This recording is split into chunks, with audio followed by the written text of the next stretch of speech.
수려한 경관을 자랑하는 크고 작은 봉우리들을 품은 곳. 남한강과 북한강이 만나는 길목인 경기도 남양주시로 향합니다. 산 좋고 물 좋기로 소문이 자자한 이곳에서 계절에 따라 각기 다른 풍경을 만날 수 있는 걷기 편하고 아름다운 길도 만날 수 있습니다.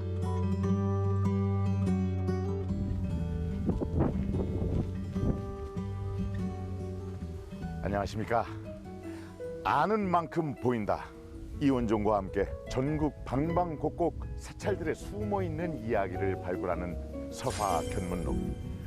제가 서 있는 이 아름다운 길은 바로 이곳 남양주 출신 다산 정약용 선생을 기려 이름 붙여진 다산길입니다. 13개 코스, 무려 179.8km에 이르는 이 다산길을 따라 걷다 보면은 남양주의 진면목을 다 볼 수 있다고 합니다. 자, 이 강길을 따라 굽이굽이 펼쳐진 이 다산길. 꽃내음, 풀내음과 함께 걷는 이 다산길에는 과연 어떤 이야기가 숨겨져 있을까요? 저랑 한번 천천히 걸어보시죠.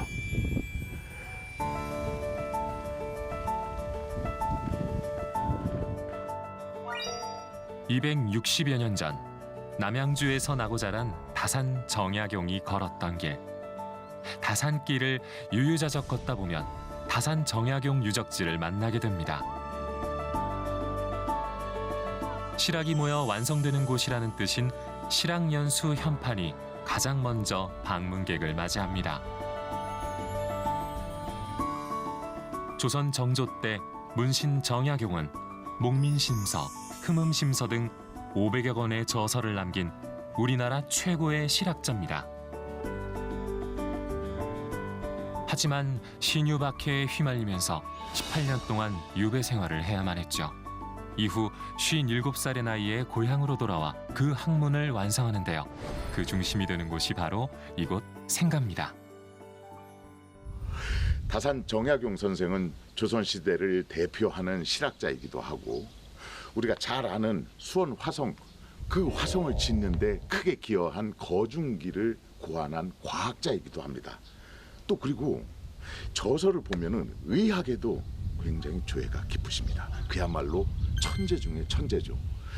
이런 천재를 저 혼자 다 여러분에게 소개할 수가 없습니다. 그래서 여러분에게 소개할 전문가를 한분 모시겠습니다. 자, 박수로 맞이하겠습니다. 선생님 안녕하세요. 네, 어서 오십시오. 안녕하세요. 자,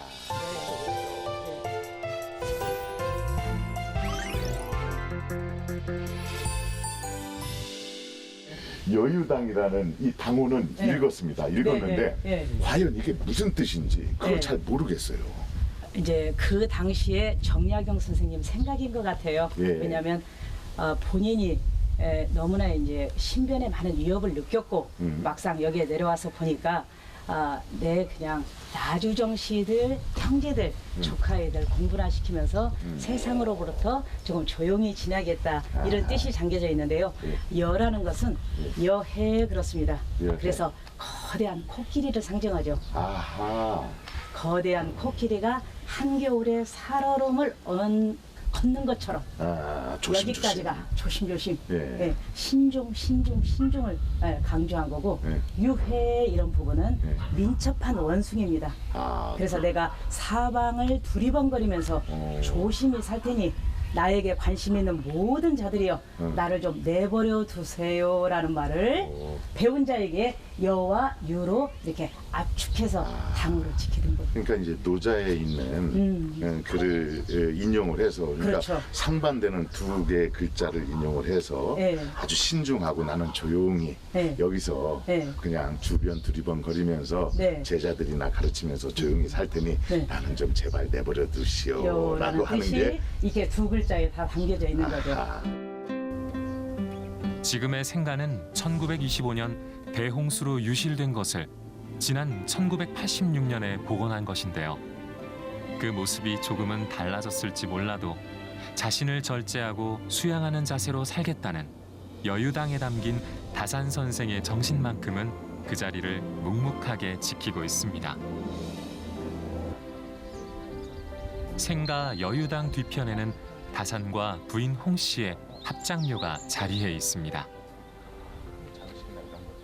생가에서 바로 뒷동산, 네. 이 유산이라는 곳에 네, 예. 묻혀 있는 거죠. 묻혀 그러니까 우리가 사람이 살아는 현재 사는 것을 우리가 양택, 내가 이제 죽어서 이게 사는 집을 우리가 음택 그래요. 예. 그런데 정약용 선생님이 여러 500여 권의 방대한 서적이 있지만 이분이 주역을 그렇게 심혈을 기울여 그래서 이제 이분이 주역을 그렇게 이제 심혈을 기울여서 내린 결론은 사람은 관상도 없고 풍수도 없더라. 아하. 나를 그냥 내 집 뒷마당에 나를 묻어다오라고 큰아들 정학연한테 유지를 냉비죠. 그래서 이제 75세 일기로 돌아가실 때 여기에서 그냥 그 자손들이 그 유지를 그대로 받들여서 당신이 살았던 아까 여유당 생가의 뒷동산에 묻히게 되는 거죠. 그러니까 당시에 천재 학자가 네. 평생을 공부해 보니 네. 아 이런 뭐 풍수지리나 네. 아니면 묘지 묘터나 뭐 이런 거 다 필요 없다. 네. 그냥 음양이 그러니까 태어나고 돌아가신 데가 한 곳에 있어도 무슨 상관이냐. 네. 그래서 태어나신 곳 바로 뒷동산에 이렇게 지금까지 네. 200여 년 이상을 이곳에서 잠들고 계십니다. 화려하지 않으면서도 단정함을 잃지 않는 다산 정약용의 생가. 그곳에서 성리학적 세계관에 갇혀있던 시대를 걱정하며 새로운 생각을 꿈꾸고 고뇌했던 실학자 정약용을 만날 수 있습니다.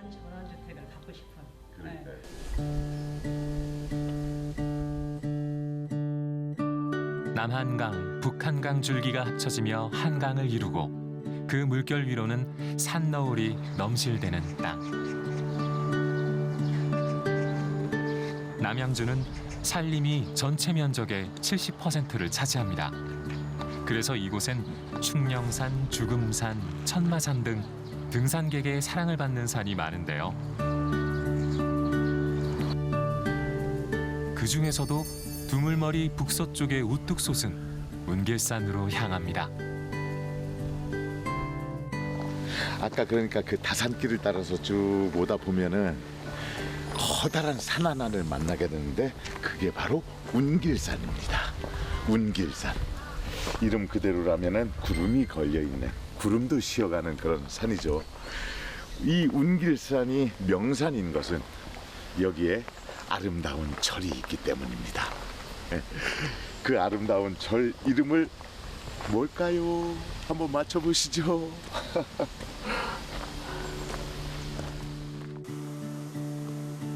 운길산 중턱 해발 400m에 자리하고 있는 아름다운 이 절의 이름은 수종사입니다. 수종사는 대한불교 조계종 제25교구 본사인 봉선사의 말사로 유서 깊은 천년 고찰인데요. 고려 태조 왕건이 운길산 위에 솟아나는 구름을 따라가다 구리로 만든 종을 발견해 이 절을 지었다고 전해집니다.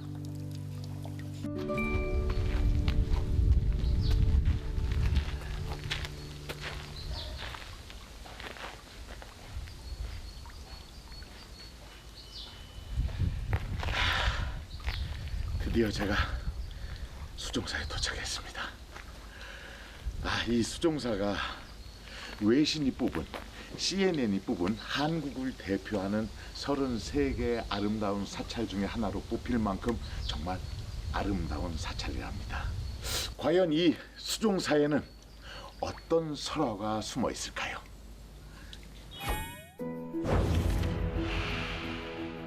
조선의 제7대 임금인 세조는 1458년 오대산 주변의 온천과 월정사를 다녀오던 길에 두물머리에서 하룻밤을 묵게 되었습니다. 깊은 새벽, 신비롭다고 할 만큼 청아한 종소리에 잠이 깨고 말았고 이를 기이하게 여겨 그 소리를 따라간 세조는 폐허가 된 절에서 바위 동굴을 발견했다는데요. 그곳에서는 18라안이 있었고 동굴 속에 물방울 떨어지는 소리가 마치 종소리처럼 들렸던 거죠. 이후 세조는 그 자리에서 수종사의 중창을 명했다고 합니다.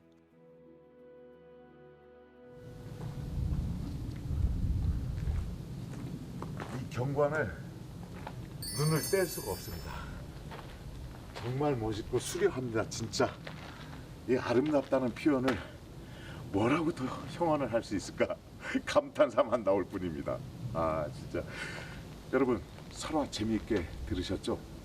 제가 개인적으로 생각할 때 이 세조가 들은 그 물소리가 어쩌면 개인적으로는 단종의 눈물 소리가 아니었을까 라는 생각도 듭니다.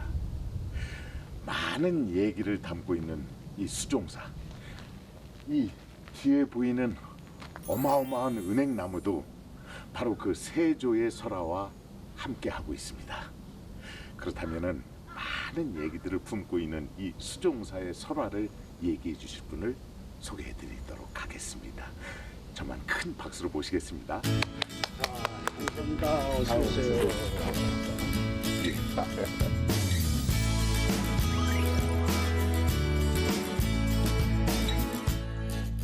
네, 선생님. 네. 이 은행나무가 정말 예사롭지 않습니다. 제가 본 그렇죠. 은행나무 중에서도 예. 이렇게 생생하게 예. 이렇게 큰 나무를 본 적은 거의 없는 것 같아요. 그렇죠. 예, 예. 예. 아 그러면은 이 나무에 얽힌 설화 얘기 한번 예. 해주시죠. 우리 그 수종사 예. 이 은행나무는요. 예. 세조가 예. 1459년에 예. 이제 와서 절을 지었나 안 지었나 보면서 네, 완공된 다음에 어, 다시 오신 거죠. 다시 오셨죠. 예. 와가지고 이제 은행나무를 기념으로 심었다고 합니다. 그러니까 쉽게 말하면 네. 기념식수를 한 그렇죠. 거군요. 요즘으로 한 기념식수죠. 예. 예. 야, 근데 그게 예. 이렇게 평평한 데다가 심으신 것도 아니고 예. 이 비탈진 산길에다가 이렇게 심었는데 예. 600여 년 정도를 이 비탈진 산길에서 버텨냈다는 게 이 수종사의 역사를 한눈에 보여주는 것 같습니다. 그렇죠. 이 수종사가 예, 그 옛날부터 이게 서울 근교에 있으면서 예, 이 북한강, 예, 남한강 예. 이 두물머리에서 옛날에는 음. 양수리라 그랬어요. 그렇죠, 그렇죠. 예. 예. 한자로는 양수리. 양수리였죠. 우리말로는 우리 두물머리. 두물머리. 예. 이렇게 해가지고 이 한강을 이게 한강의 젖줄입니다. 그렇죠. 이 여기서 시골 게 수려하니까 예. 물 좋고 공기 좋으니까 또 이 부처님 도량이니까 이렇게 잘 자란 것 같아요. 제가 보기에는. 자, 그러면은 네. 이렇게 재밌는 얘기를 많이 품고 있는 수종사의 곳곳을 돌아다니면서 네. 숨은 이야기를 저한테 좀 해주시죠. 보물이 많으니까 가시죠. 가시죠.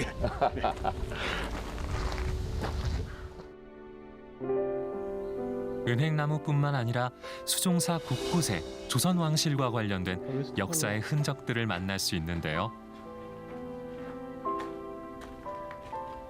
수종사 다보탑으로 불리는 팔각 5층 석탑도 그중 하나입니다. 아, 선생님. 네. 저는 예. 팔각 5층 석탑이라고 해서 네. 규모가 대단하고 예. 탑신이 이렇게 높을 줄 알았더니 그렇죠.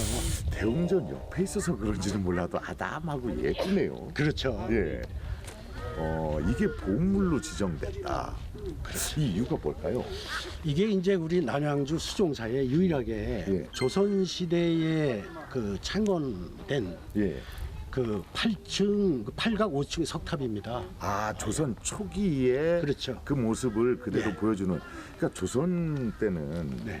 성리학의 나라 아닙니까? 그렇죠. 불교를 숭유 배척을 억불 정책을 억불을 했죠. 했는데 네. 숭유 억불을 했는데 네. 그 당시에 왕실에서는 그래도 정신적인 모든 부분은 이 불교가 다 담당을 했거든요. 그렇죠. 그러니까 그 팔각 5층 석탑을 이렇게 크고 웅대하게 친 게 아니고 작고 아름답게 소박하게 만들었던. 그게 이제 요 이 8각 5층 석탑에서는요. 예. 1957년하고 예. 1970년에 이 해체하는 과정이 있었습니다. 아, 옮기면서. 네. 그런데 여기서 이 보물이 많이 나왔어요. 어떤 부분? 보물이 그 많이 나왔는데 예. 그 불보살, 아. 금동보살이 27구, 예. 또 목조로 만든 보살이 3구, 그럼 토탈 39. 39가 나와. 이제 그거를 이제 우리가 자손 만대에 예. 이제 소장을 해서 예. 많이 우리 그 불교를 좀 알리려고 저 국립중앙박물관에 지금 소장하고 있습니다. 아, 그 30점은 예. 중앙박물관에 박물관. 보관하고 있고. 예. 다시 이제 그 탑 모양만 이렇게 수종사 옆에다가 보물 제1808호로 지정된 팔각 5층 석탑은 고려시대 팔각 다층 석탑의 전통을 계승하면서도 규모가 작아지고 장식적으로 변모한 조선 초기 석탑의 형태를 잘 보여주는데요. 게다가 조선시대에 조성된 석탑 중 유일한 팔각 5층 석탑이기도 합니다. 또한 탑에서 발견된 불상을 통해 15세기부터 17세기의 불상 양식과 그 변천을 볼 수 있다는 점에서 문화사료적 의미도 지니고 있습니다. 그리고 바로 옆에 있는 것은 그 사리탑입니다. 누구의 사리탑? 이게 이제 그 정해옹주라고. 정해옹주. 예예. 들어보셨어요? 예. 아, 예. 정해옹주 유일하게 우리가 사리탑 하면은 청정수영하는 스님들만 모시게 돼 있는데 예. 여기 이제 우리 제가불자 제가불자 사리탑을 유일하게 여기 또 희귀하게 모셔놨더라고요. 예, 선생님 제가 그래도 이제 예. 뭐 드라마를 하면서 사극을 많이 했지 않습니까? 아, 그러세요? 그 왠지 당시는 뭔가 틀리더라고요. 예. 그 당시는 네, 뭐 사극 소재로 아주 많이 사용되던 때니까 그렇죠. 그러니까 태정 태 예, 세. 예, 세조. 그러니까 태종의 태종의 부인이시던 계비이시던 권씨, 권씨. 예, 숙부인 권씨의 딸로 태어난 정해옹주의 사리를. 아, 예. 그러니까 옹주의 몸에서 사리가 나왔다는 거예요. 그렇죠. 그래서 국가에서 보물로 지정을 했습니다. 그러니까 그게 명문도 나와 있고 그러기 때문에 국가에서 그렇죠. 보물로 지정이 된 거군요. 예. 그거 참 신기합니다. 태종의 후궁인 의빈권 씨는 왕이 승한 후 머리를 깎고 비구니가 되었습니다. 그런데 하나밖에 없는 딸 정해옹주가 시집을 갔다가 5년 만에 세상을 떠났고 불교 의식으로 장례를 치렀습니다. 이후 의빈권 씨는 소중하게 딸의 사리를 보관하고 있다가 부도를 세우고 안치했습니다. 정해옹주 사리탑이 세워질 수 있었던 이유는 의빈권 씨가 궁에 있을 때 품 안에서 길렀던 세종의 6번째 아들 금성대군 덕분입니다. 금성대군은 정해옹주가 죽은 뒤에 태어났지만 자신을 돌봐준 의빈권 씨를 기쁘게 할 양으로 사리함을 만들어 부도에 넣어준 겁니다. 금성대군이 시주에 만든 부도 안에서 나온 사리를 담은 뚜껑이 있는 청자 항아리와 금제 9층탑, 은제 금사리 기기는 보물 259호로 지정, 조선 초 왕실 불교 신앙을 엿볼 수 있는 소중한 문화재로 남았습니다. 조선 왕실과 긴밀한 관계를 유지했던 수종사에는 보물, 문화재 등 볼거리가 아주 많은데요. 수종사를 자주 찾는 사람들 사이에서 가장 으뜸으로 손꼽히는 보물은 따로 있답니다. 아, 선생님, 여기가 그 수종사에서 가장 유명하다는 응진전. 진천. 예. 네. 근데 뭐가 그렇게 유명하다는 거죠? 예, 이 응진전은요. 네. 그 아까 제가 말씀드렸지만은 세조가 예. 새벽에 네. 종소리를 들고서 와서 바이블을 파보니까 18라님이 나오셨습니다. 그래서 그럼 그 18라님들을 여기에다가 모신 전각을 지어서 응진전으로 라님을 모셔놓고 우리가 그 신앙의 대상이 되는 겁니다. 그리고 이 그래서 안에 보면은 법당 안에 들어가면 18라한을 모셔놔서 예. 전국에서 예. 라한 도량으로서 유명해서 전국 각처에서 많은 기독교들이 영험하구나. 여기가 영험하죠. 유명하구나. 아주 말도 못하게 네. 유명합니다. 이 라한 도량인데요. 예. 기독객이 멈추지 않고 지금 안에도 우리 이쪽 불자들이 기도하고 있잖아요. 예, 예. 잠시만요. 저도 잠시만 뭐 하나만 빌겠습니다. 네.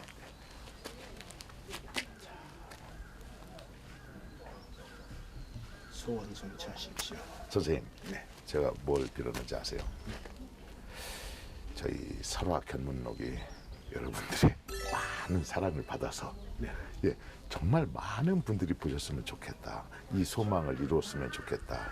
그러려면 어떻게 해야 돼요? ARS 060-800에 7000번으로 여러분의 마음을 모아주시면 됩니다. ARS 060-800에 7000번. ARS 060 800에 7,000. 네, 네. 그걸로 마음을 모아주시면은 좋습니다. 네. 설화 견문록이 그냥 쫙 네. 퍼져나가는 겁니다. 고맙습니다. 예. 감사합니다. 사찰의 이름에서도 짐작할 수 있듯이 수종사에서 물은 빼놓을 수 없는 존재입니다. 물맛이 뛰어나 다산 정약용과 추사 김정희도 이곳 약순물로 차를 즐겼다고 전해지고요. 조선 후기에는 초이선사가 정약용과 교류하며 차와 관련된 여러 저서를 남겨놓아 한국 다도 문화의 원류로 인정받는 곳이기도 한데요. 그 명성은 수종사다실 삼정헌으로 이어지고 있습니다. 선생님, 네. 그러니까 수종사라는 이름이 종소리 그리고 물이 유명하다는 건데 그러면은 세조의 설화와 얽혀서 내려오는 그 물맛도 좋다는 얘기 아니에요? 아유, 기가 막히죠. 우리 그 수종사가 위치한 곳이 예, 운길산. 예. 그러니까 구름도 쉬어가는. 쉬어가는 운길산. 예. 그 밑에가 내려다 보이는 그 두물머리. 예. 남한강과 북한강이 합쳐서 예. 한강으로 내려가는 곳에 그렇죠. 위치한 수종사. 예. 또 여기 400m에서 나오는 약수물로 걸러낸 이 차가 유명합니다. 그러니 제가 안 먹고 갈 수는 없지 않습니까? 일단 차 맛을 한번 보시죠. 시와 선 그리고 차가 하나 되는 곳 삼정헌. 삼정헌에는 녹차와 다구가 갖춰져 있어 누구나 다실에 들러 따뜻한 차를 무료로 마실 수 있습니다. 수종사 차 맛은 과연 어떨까요?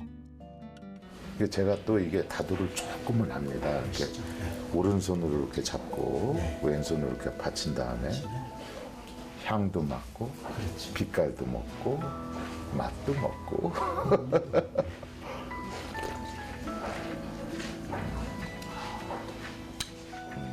좋네요. 이 차를 마실 때 그냥 바로 넘기지 말고 입안을 이렇게 오물오물 하다가 네 그렇게 먹는 게 좋다고 하더라고요. 네, 아 이거 좋은데요.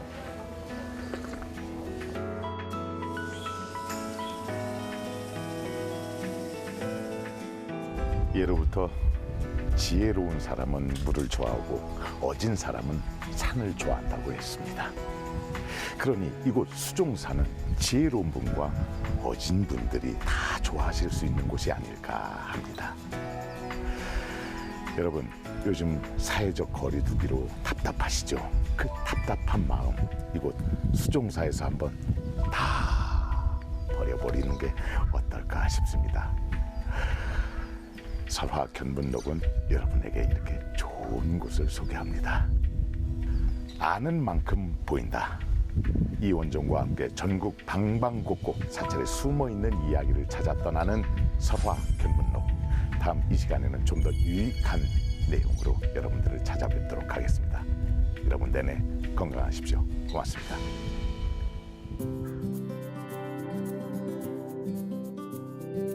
세조와의 인연으로 왕명에 따라 중창된 사찰 수종사. 천년고찰, 그곳에 가면 조선 초기의 생생한 역사를 만날 수 있습니다.